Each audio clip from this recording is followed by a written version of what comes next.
But in southern Zimbabwe, in Matabeleland, people are dying again. Thousands of Zimbabweans have been killed, villagers driven from their homes, not by the whites, but by the soldiers of Mr. Mugabe's shock troops, the 5th Brigade, the Gukurahundi, the Whirlwind. In the bush, the bodies are left to rot, putrefying in the hot African sun.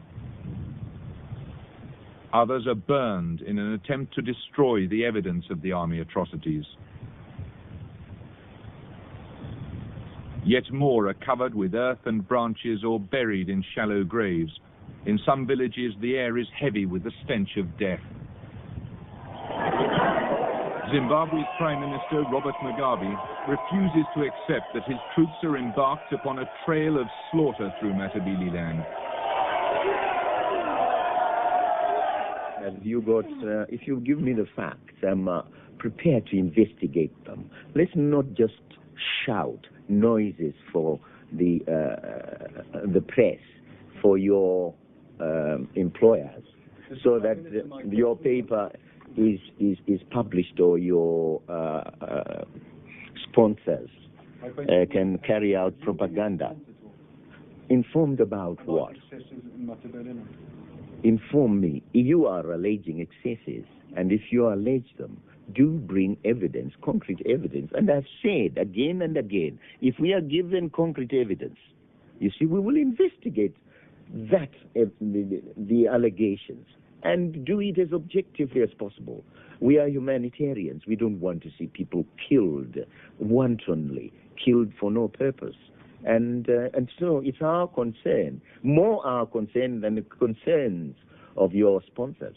Have you been informed, or your office, Mr. Prime Minister? Right, can we get...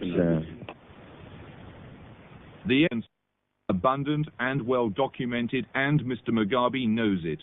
His special section of the army, the 5th Brigade, are supposed to be searching for what the government calls dissidents. In fact, they are murdering wantonly. There are reports of massacres from all over Matabeleland. Panorama has authenticated that people have been tortured and murdered in at least 3 locations: at Cholocho, at Lupani, and near Gwai.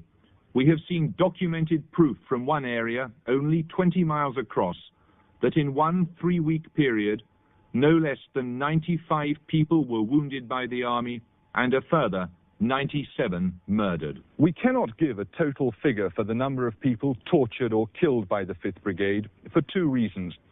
Firstly, most of the killings take place out in the bush where there's a 24-hour curfew.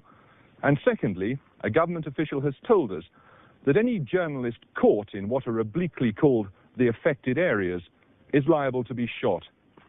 The consequence has been a reign of terror so intense that eyewitnesses to the atrocities are afraid to say what they've seen, and even white people who work in the bush are afraid to speak out openly. The soldiers move into the kraal, that they ask where the dissidents are, and then they start to beat and to shoot the people.